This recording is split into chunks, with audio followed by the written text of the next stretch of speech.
is about 48 hours away, so it's time to get those last-second cooking questions answered. And today's expert, Chef Bill Collins, is here to get all of those questions answered. Bill, thanks for coming. Great to have you here, Bill. Thanks for having me. So people are encouraged to call in now, 413-377-2001, and they can have you answer their question live on the air. Looking forward to it. But first, we have Thanksgiving here in Studio 1A.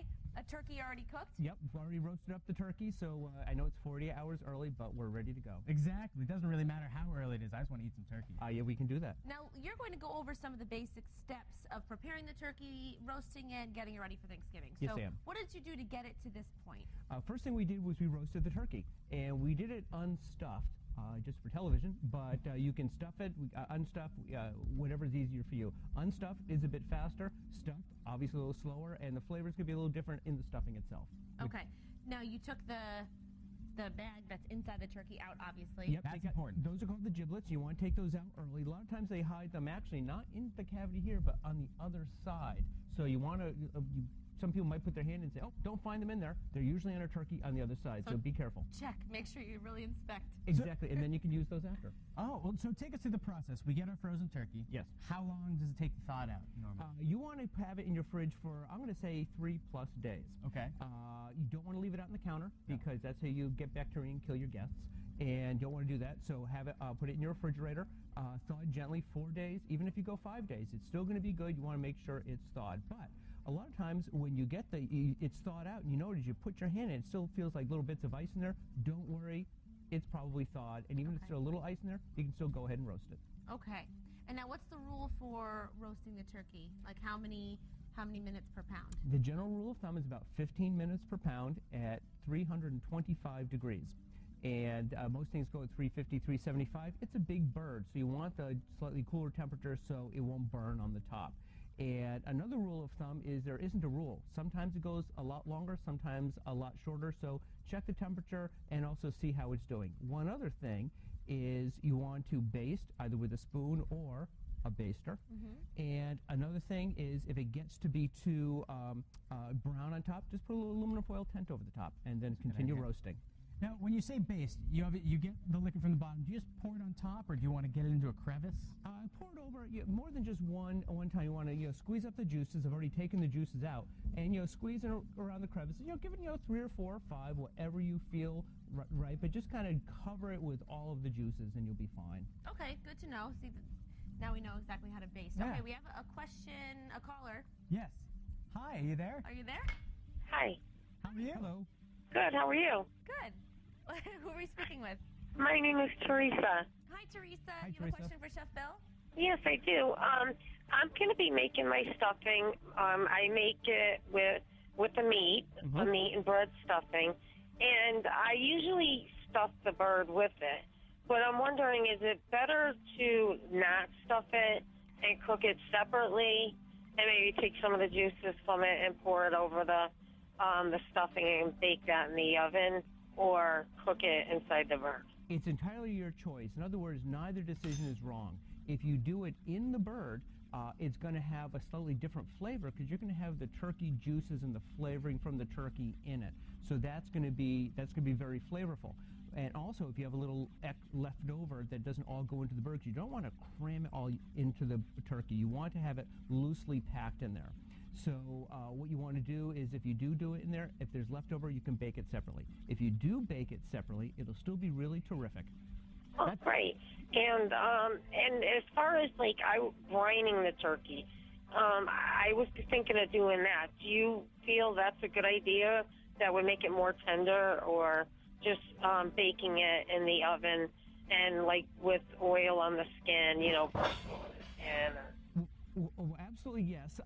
Either way is fine. If you brine it, it is going to put more moisture into it. If you have a free-range turkey or if you have free-range turkey, then you don't necessarily have to brine it, but brine it will give it some more moisture, but if you don't, it's going to be just fine. So either way will work for you. Hey, thank you so much, Teresa. Actually, congratulations with your baby. Oh, thanks, Teresa. Thank you so much. That's so sweet of you. Happy Thanksgiving. Same to you guys. Thanks so much. I'm no expert, but I always make double stuffing. I put it inside the bird and then make a huge vat of stuffing on the side. That's a great idea. Because for your you'll have your sandwiches for afterwards too. It's exactly. A good idea. Always. All right, so Chef Bill, we'll be back with you throughout the show today to take more callers and also to talk more about preparing the Thanksgiving turkey. Thanks so much. Perfect.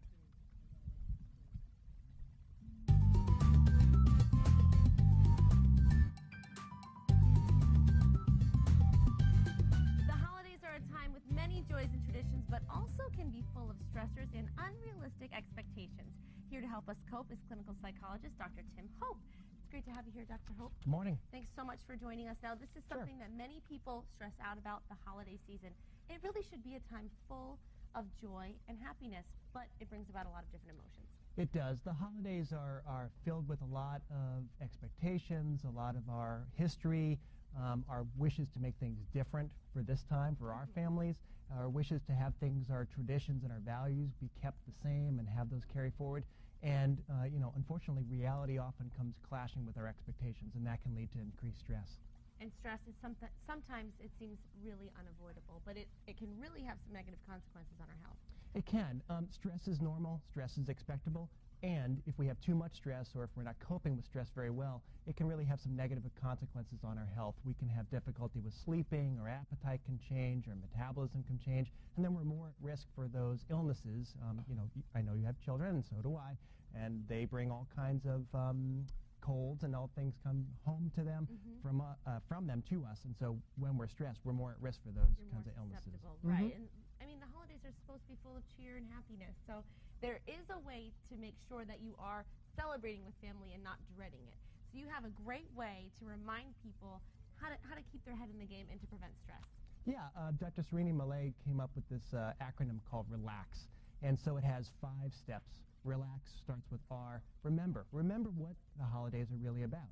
Really and truly about. Not about the commercialism, not about buying all kinds of things, but remembering our connections with the people that we love, making those traditions, supporting our values, and really contributing to our community as well as sharing in that connection.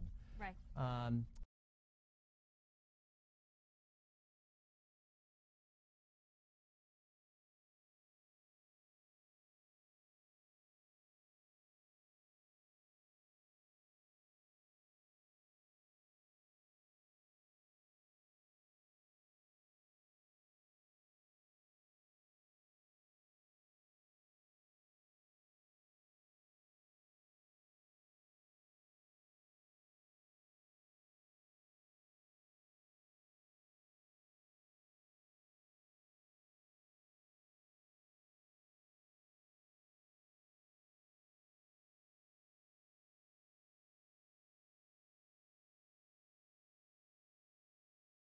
Feel like they're able to do something that matters. Right. And that really helps. There's always going to be some member of family that makes that fantastic cranberry sauce. There's always going to be that member of the family who does a really nice job with the green bean casserole. So go ahead and ask for the help. It's okay. And then finally is X. We use that for extricate. That means get yourself out of a situation that you don't have to be in. So if you have 9 holiday parties that you've been invited to, well, you don't have to go to every single one of them. You can say, thank you, but no thank you. I'm busy at that time. Or if your uncle has cornered you, the one who always tells you about politics that are a little upsetting, then you can say, oh, you know what? I think it's time to go check on that pie. So you don't have to stay into a situation. You don't have to go to all those parties. You can politely and assertively say no. That's wonderful. It's good to know. And really quickly, Dr. Hope, of course, if you still need some help to get through the holidays, there's always professional help. That's right. Talk to your doctor. Talk to a local psychologist or social worker or a therapist. We're all here to help get through the holidays and have a good time. So much for being here. Happy you're welcome. Thanksgiving. Happy Have a Thanksgiving wonderful to time you. with your family. So nice to have you here as always. Coming up today on Mass Appeal, there's a place where you can shop for everyone on your list and add festive, fun accents to your home, and we'll take you there. And get out your phones and give us a call. Chef Bill is going to be here all show long answering your cooking questions, so don't delay. Give us a call now. And the school year's in full swing, so it's time for an academic checkup. Don't miss how you can do it with the Huntington Learning Center's educational tip.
Your child has gotten back into the swing of the school routine, and now it's time for an academic checkup.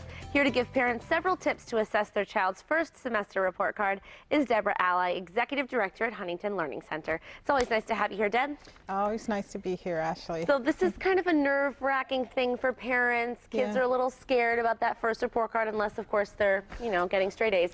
So it is a very scary thing for some kids. Yes, it is. And, this time of year, I always like to give these reminders so that parents, I want you to stay on top of this so that you can make this. It doesn't have to be such a stressful time for either of you. It's so true, and to prevent it instead of having to deal with it after. That's right. So we do have some tips that I want to share that what parents should keep in mind when they're reviewing that first report card, because this is their first academic checkup of the year. Okay. It is. It absolutely is. So your first tip is you suggest that parents jot down questions that they want to ask the teacher. Right. So when you review the report card, and I know some of you may have already gotten the report card or you're about to get that report card, just take a deep breath, and as you're reviewing it, get a note paper and start jotting these questions down. So first, take a look at the comments and the grades that the teacher has listed there, and see if there are any surprises that you weren't expecting. So if for example, your child was doing well in math before, now their math grade has gone down, then you want to question what's going on there. Are they missing some skills? There's something happening now. The work is much harder than it was before. This is something you want to ask the teacher about. And if they have specific comments about the child that you weren't expecting, again, ask them, okay, what did you see happening in the class? Let me know. And then overall, look at it, and when you make that appointment with the teacher, ask them about what has my child's attitude and behavior been like. You've been observing this all along, so you have your own thoughts, but your teacher might see it from a different perspective. Right, and it's important to ask those questions to make sure you don't forget anything when you meet with them. Absolutely. The next thing is to take note of irregularities and patterns. Yes. So again, things should be consistent all along. And like I was saying before, if their grades change dramatically, something happened there. So let's get to the bottom of what is happening here. Don't take it out on the child. Don't be angry with them that maybe they're not doing their work or not.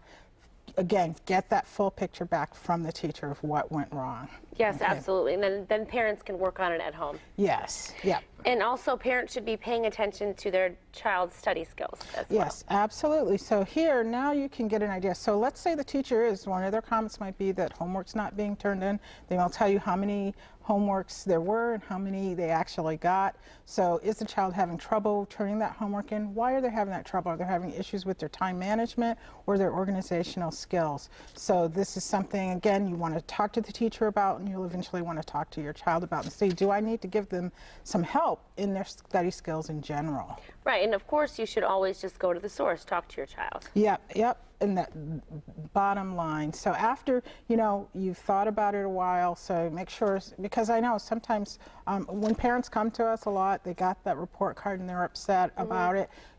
Again, take that deep breath, really think about it, what you've just reviewed with the report card. You've jotted down your questions for the teacher. Now it's time to go talk to your child about it. Find out, are they having trouble in a specific area? Is that the problem? If the difficulty was with the homework, ask them why, talk to them about that so you can get that feedback from them, and then let them know that, what can I do to help you? And, I'm here to help you, and they will feel so much better about that, and they'll really appreciate you coming there. They won't feel like they're in this all alone and that, oh, my mom or my dad are really helping me here and they're standing by me. Right, so they know that you're a support system for them. Absolutely. And then getting the report card in the mail can be like getting a present in the mail and not so scary. Right, and now you can take those steps to get them the help that they want, they need. If they need tutoring or if they need just to review study skills, now you can get that good picture of what you need to do from here to address whatever you're being shown on that report card. Absolutely. Well, those are great tips for parents and, of course, it is a nerve-wracking time, so now they know exactly what to do. Yep. And as always, we have some special event reminders to Yep. let everyone know about. Yeah. We again the second Tuesday of the month. This December, I believe it's the 10th. We'll be at Texas Roadhouse again doing crafts, and as we know, the meals are $1.99 for the kids, and we always give out crafts and certificates for the Huntington Learning Center there as well. Right, and that's obviously a fun night that everyone's invited to. Yep. And you have some Springfield Parent Academy courses coming up. Yes, and all the courses, you can go out right to the Springfield Parent Academy, go to their course catalog, and sign up for the courses there. Again, second Thursday of the month, we will be having our homework workshop, which, you know, and especially with our tip today, I highly recommend that you go to the homework workshop if you're having trouble with your child getting their homework done. This will give you some great tips for doing that. That will be the second Thursday, December 13th at 6:30 p.m. And then right after that, we will have our roadmap to college to go over the college process and the SAT test itself. And then we're having another third one this month on that Saturday, December 15th.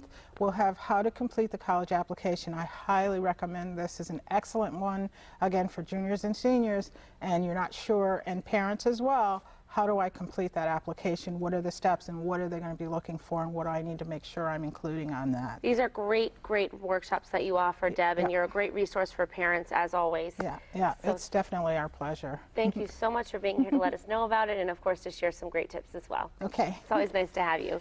And all parents who want additional information are encouraged to call the local Huntington Learning Center. Just call 413-783-8010. You can also visit them online at huntingtonhelps.com. Ahead on Mass Appeal, we'll take you through a winter wonderland and transport you to the Festival of Trees. But first, make sure that your Thanksgiving goes off without a hitch by calling our expert helpline. Call 413-377-2001 to get your questions answered live on the air.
Debbie. During the commercial. Yeah.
Tasty Peel, and we're back with Chef Bill Collins to get your cooking questions answered live on the air. So call in now, 413-377-2001. So, Bill, during the commercial, we had a phone call from Debbie. She didn't want to be on the air, but her question, she had a 19-pound turkey, not all the way thawed yet, but she wants to brine it. Would you recommend that she brines it? I would suggest that you skip the brining. She can go ahead and roast it, the same 325. It'll take, could be 25, 30% longer. So keep an eye on it, keep basting it well. But the thing, if she brines it, since it's half frozen, the brine won't get all the way in, so she just might have the top part frozen. I'd say save the effort, go ahead and roast it, keep an eye on it, keep basting as you go along, and skip the brining step, because again, she won't get as much out of it. If she feels that it is, actually, if she said she took the turkey out Sunday, it should be fine for Thursday. So in that case, I would go ahead and brine it. But if you do have a frozen turkey or partially frozen turkey, skip the brining. Okay. What about throwing it in cold water? Does that speed up the process, or is it just as good as keeping it in the fridge?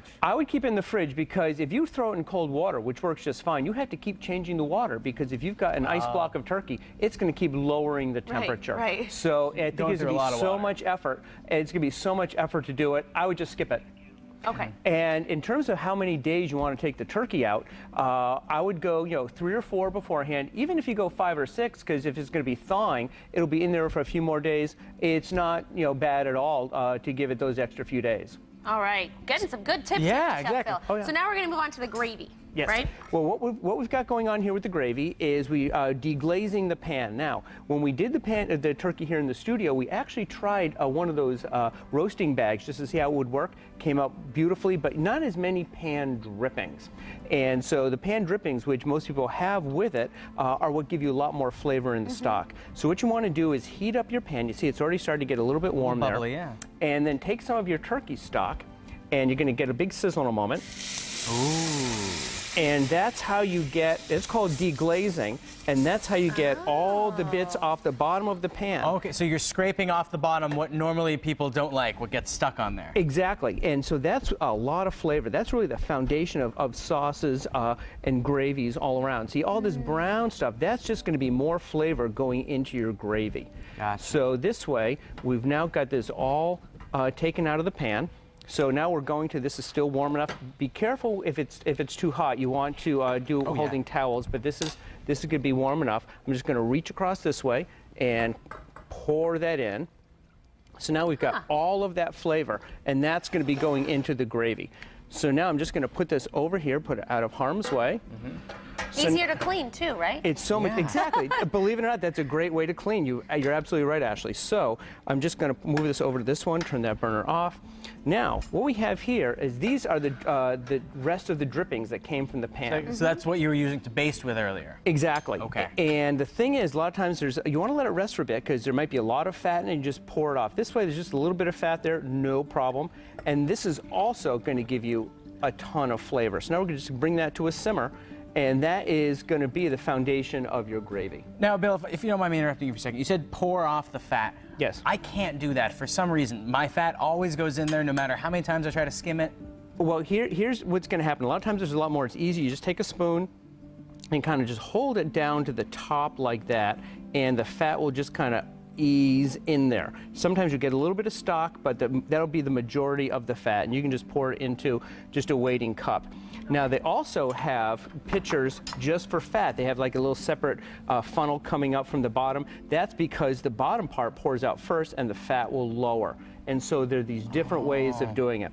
Now it's one way actually just to scrape off the fat, if you have the time, put it in the refrigerator, cool it down, then pop it in the freezer for a little bit, because the fat's going to harden and you'll pull it right off. Great idea. Makes sense. So you've got all these different ways of just, and now you're ready for the gravy to begin to start simmering, and you'll be on your way. Sounds good. But in the meantime, we have another caller. Who do we have on the line? Hi, Sue Ellen. Hi, Sue Ellen. Hi, happy Thanksgiving. To you Happy too. Thanksgiving, Sue Ellen. Chef Bill's ready to answer your question. Okay, I have a question. Which is better, pop-up timer or the no timer?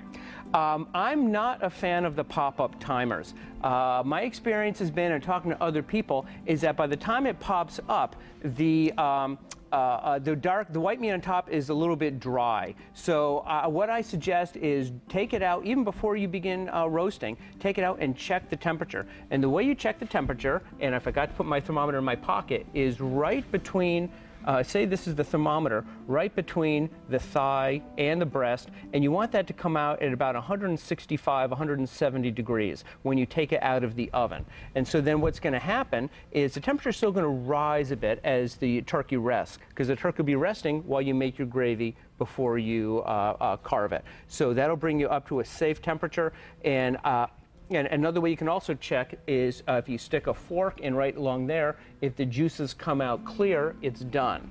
One other thing is sometimes you might find that the dark meat, the thighs and the bottom, are not cooked all the way through. Continue carving, pop them in the oven in a baking dish. 10 minutes later, they'll be done when the rest of your carving is finished. You know, it makes sense too, because when you take a kid's temperature or your own temperature, sometimes you can put it right there too. Exactly. Same thing. Who would have thought? Exactly. Yeah. Makes perfect sense. Yeah. Thank you so much, Chef Bill. Thank you. Always nice to be with you. We're not even done. We'll be back with you in just a bit. More to come. So don't go anywhere. We will be back with Chef Bill, and there's even more Mass Appeal coming up. Don't go anywhere.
Welcome back to Mass Appeal. We're back with Chef Bill Collins, and he's going to get your cooking questions answered live on the air. You can give us a call now, 413-377-2001. Chef Bill, it's been great to have you here. I've learned so much throughout the show. It's been great fun. So we're going to continue the gravy. So you've been simmering the gravy, and now you're going to thicken it up. Yeah, because what we did was I took the drippings, I added a little turkey stock, checked it with a little salt and a little fresh pepper. But now, here's the time. If you want to strain it, now would be the time to strain it. Okay. And now you can thicken it. And the way you thicken it is you take some water, and you take some cornstarch, or it could be flour, or it could be arrowroot, or it could be butter and flour combination.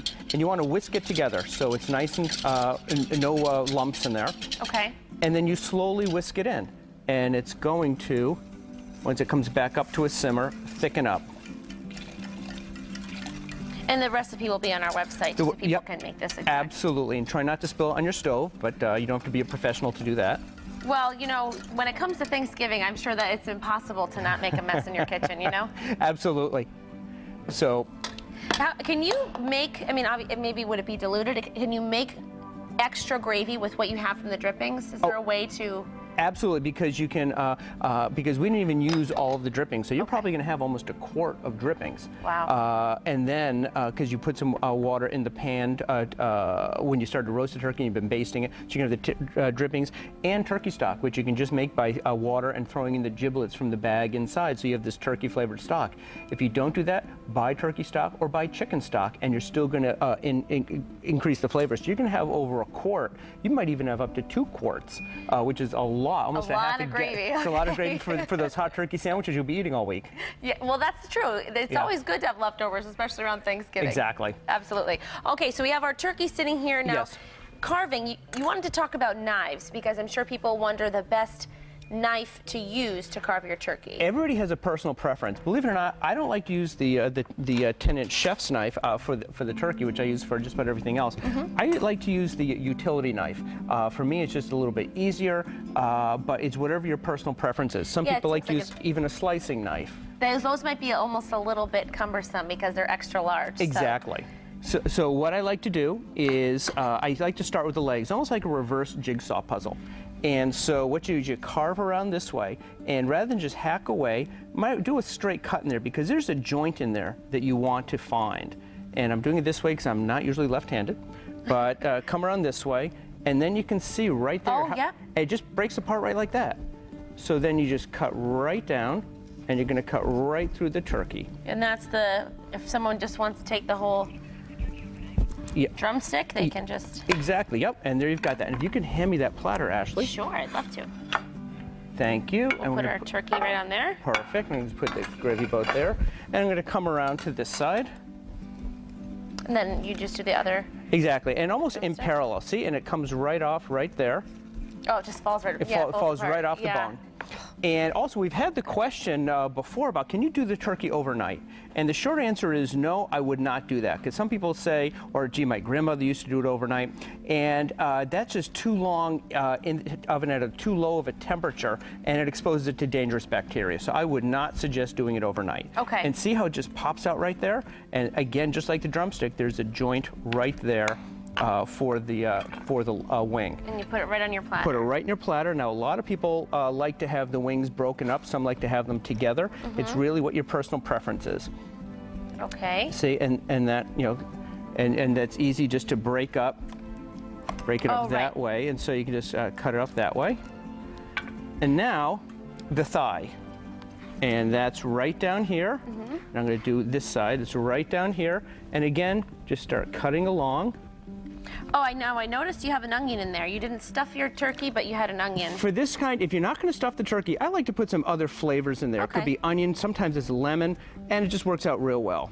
Great. So now, once the thigh is off, now some people like to do slices along the breast. I like to take the whole breast off, and it comes down this way, and then the knife will come back around this way. And you take the whole thing off. All right. And the whole thing, yep, and it comes right off, and then you can slice it. This smells, it's getting me really excited for Thanksgiving. I don't know if I'm going to dig in, though. I have to save it for Thanksgiving. Thank you so much for answering questions on the air. Thank you to help our viewers. I learned so much. It's always so nice to have you here. Thank and we'll you. keep carving it up. We'll get it on the platter and get ready for Thanksgiving. Thank you. And now I'm going to toss it over to Seth, who's with our next guest. Seth?